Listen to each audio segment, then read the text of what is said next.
So the best-selling phone of 2025 is this phone here, the iPhone, but that's not unexpected. But if I were to ask you what the second best-selling phone of 2025 is, you'd probably think, is it the Google Pixel, the Samsung Galaxy S25? No, it's actually this phone here that I have in my pocket. Looks a bit like an S25, but it's actually the Samsung Galaxy A16, a more budget-focused Samsung phone. And yeah, the second best-selling phone of 2025. And I've come here, the Yorkshire Dales, to test it out. So in this video, we're going to be taking a closer look at the Samsung Galaxy A16, unboxing it, taking a look at its design, testing the performance, testing the camera, and deciding whether or not it's worth picking one up in 2025.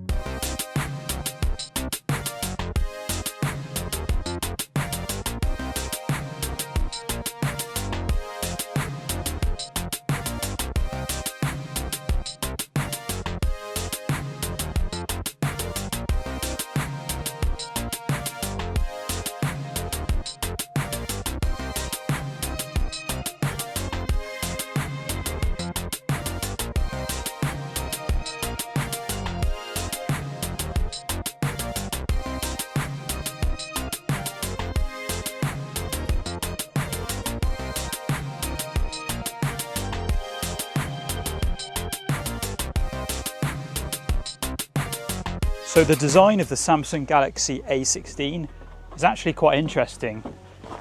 Don't know if you can see on camera, but the whole body is made out of plastic, which I thought would annoy me because for the last year I've been using this phone here, the iPhone 16, which is made out of glass and titanium premium materials. So I thought switching to a phone that's completely made out of plastic would just feel cheap, light and very flimsy, but that's not the case. Taking a closer look at the body of the Samsung Galaxy A16, starting with the bottom, so we have a microphone hole, a USB-C for charging and data transfer, as well as a single rear firing speaker. So this is actually one of the places where this phone cut costs. A lot of modern phones have dual firing speakers, so the earpiece at the top will usually double up as a speaker, but unfortunately that is not the case with this phone. There is only a single bottom firing speaker. That is very easy to cover up. This is what it sounds like. And even though on paper the specs may be slightly less impressive than other devices released at the time, the fact that this ran a custom version of Linux that Valve were able to optimize for Steam and Steam games. Moving around to the side of the device, we have a power button that also doubles up as a fingerprint reader. Now that's a pretty cool feature, and it's been fairly fast and reliable with my testing. And above that is a volume rocker, which is pretty standard. I mean, my only complaint is I've got used to the iPhone having it on the left-hand side, so moving the volume rocker back over to the right side takes a bit of getting used to. Now the top of the phone doesn't have a whole lot going on, just a hole for a microphone. I don't know how well it comes across on camera, just that tiny microphone dot on the top. And the left side of the phone is similar, it just has a SIM card tray, but it's pretty cool. It also accepts micro SD cards. And as I already mentioned, the edges of this device are made out of plastic, but don't worry, it doesn't feel particularly cheap. I think it's absolutely fine for a device that costs around about £100. Moving over to the front of the device, we have a 6.7-inch AMOLED 90Hz display. It's up 0.2 inches from last year's A15, and it's a pretty good display. Comparing it to the iPhone 16 Pro Max's display, it's not much worse. It's definitely not as bright in direct sunlight, but it's a pretty good display. It's got good colors. It's a Samsung OLED. Obviously it does have a pretty big chin bezel, which keeps it looking like a budget smartphone, which it is, so that's absolutely fine. It also has a camera notch, which is a feature that was sort of present about 10 years ago on smartphones. So it can make the front of the device look a little bit dated, but it's not an issue. It's a £100 phone. Now I do just want to touch on the price. So when this phone first came out in 2024, in the UK, you could pick it up for £170. A year on, 2025, I managed to pick this up brand new on eBay for only £90. So it's like half price. So it started raining, so I've gone to hide in my car. But if you are enjoying, be sure to drop us a like and consider subscribing. We're on the road to 12,000 subscribers, which is absolutely amazing. Anyway, let's get on with the video. The camera is arguably one of the most important factors people consider when picking a smartphone in 2025. So how good is the camera quality of the A16?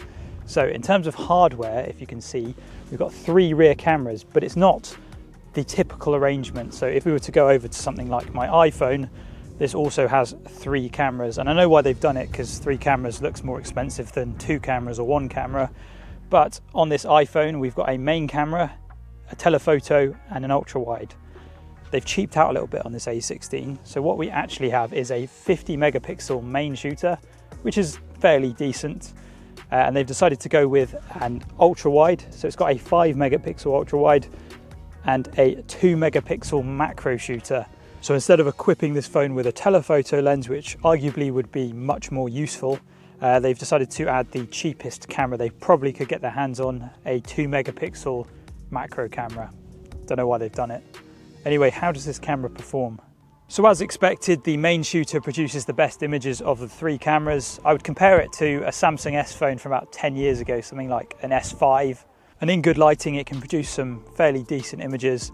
I'd say they look very Samsung. They're saturated, quite contrasty, with a massive sharpening filter applied to them. So yesterday I went out on a walk and took both these phones, and I tried to take some similar images to compare, which I'm going to put on screen now. As you can see from a distance, both images look good. The iPhone obviously has the bigger, more expensive sensor, but in good lighting conditions, both images are comparable. But if you zoom in a bit, it's quite obvious that the iPhone has better dynamic range, more detail. And even though the A16 technically has a 50 megapixel sensor, the files that it produces are only 12 megapixels. So I'm now just going to put on screen some photos that I've taken between these 2 phones, and you're going to let me know which you think are the best. It's probably going to be the iPhone. This phone is like 10 times more expensive. Anyway, let's see what you think.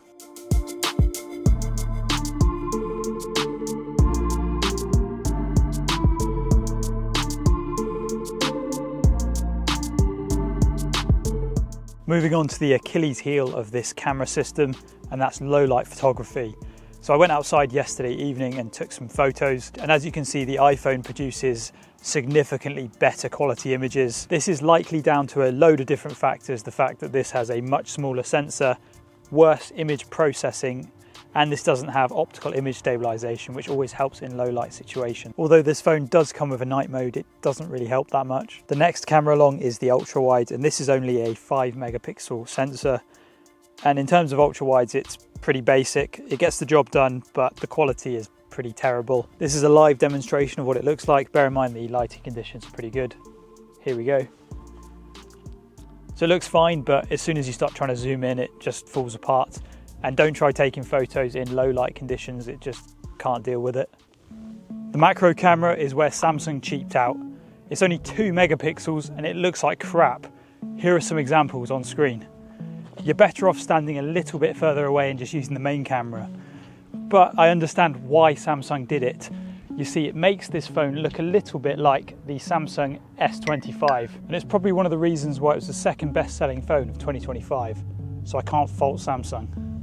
One feature I was actually surprisingly impressed with was the autofocus. It definitely seems to be reliable enough. I remember about 10 years ago, smartphones had really crap autofocus. That's not the case with this phone. Video quality is an interesting one. I'm going to have some examples on screen. I think the overall quality is fine. It doesn't look amazing. It's not something I would shoot YouTube videos with, but it's probably fine for social media. But the one thing that does make the video look noticeably worse than the iPhone is the lack of optical image stabilization. It's just really shaky. But yeah, that's all I have to say about the video. It also shoots in slow motion, which I tested out, either 1080p 120 FPS or 720p 240 FPS. I'm going to put some examples on screen. The one thing that is probably immediately noticeable is the compression. So even though I am shooting at 1080p 120 frames per second, it doesn't really look like 1080p, it looks more like 480p. But I'm not complaining. It's a £100 phone, and the fact that it has slow motion is impressive. In terms of performance, this European version of the Samsung Galaxy A16 comes with a Helios G99, which is an octa-core processor with 2 performance cores and 4 efficiency cores. Now, in terms of the Geekbench 6 score, the Helios G99 scores about 700 single core and 1800 multi-core.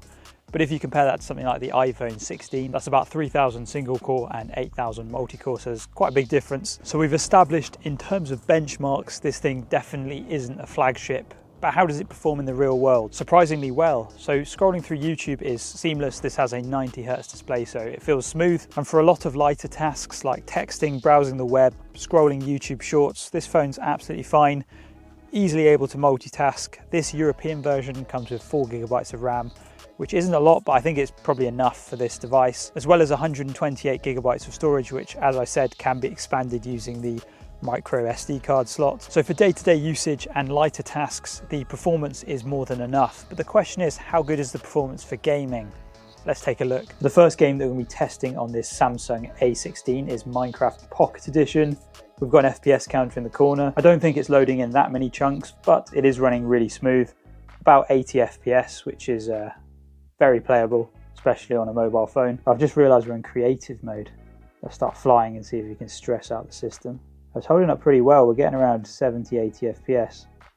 The next game that we're going to be testing is Call of Duty Mobile. We're in a game on Nuketown. I'm trying to play this through the camera, so I don't know how it's going to turn out. Anyway, we're getting between 50 and 60 FPS, which is very playable. Oh, I think I got killed there. One thing I have noticed playing this game is the fact that this phone only has one speaker, and I'm covering it up. I don't know if you can hear the difference. So that's the speaker there. That's what the game should sound like. That's what happens when I accidentally cover the speaker. But yeah, anyway, if you are looking to play Call of Duty Mobile, absolutely possible on this phone. Runs really well. It's not even overheating. It's fairly cool on the back, which is good. The next game that we're going to be testing out is PUBG Mobile. This is a game that I actually used to play back in the day.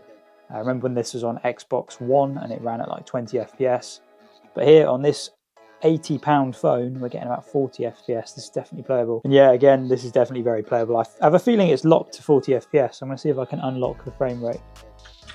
You can see how high we can actually get the frames. Yeah, I'm not really sure how to change that. Anyway, 40 on a mobile device is very playable. Next, we're going to test out a game I haven't played in about 10 years, Hungry Shark Evolution. This can be quite an addictive game. Oh no, I died. Anyway, the verdict is this budget Samsung device can run games very well. I am actually very impressed. So I've come to my car because it's become more rainy and windy outside, but I finally just want to discuss the battery life of the A16, because this phone comes with a 5000 mAh battery, which is pretty decent for a £100 phone, especially for a phone with a lower powered chip. So I've had about 2 or 3 days to test out the battery life. I've charged it to 100% both days, taken it out for the day to test out the phone, and I've come back with like 50% battery. So I've been filming all day and I'm like on 60% battery. Don't know if you can see. So this is definitely a 6 to 7 hour screen time device, which is pretty good. So yeah, don't worry about the battery. It's definitely all day battery life. Battery life feels very comparable to my 16 Pro Max, so definitely don't worry about battery life. It's got good battery life. So yeah, that's going to wrap up this video. If you have enjoyed, be sure to drop us a like and consider subscribing. We're on the road to 12,000 subscribers, which is absolutely amazing. And if you have enjoyed, I already said that, haven't I? Anyway, I'll see everyone in my next video.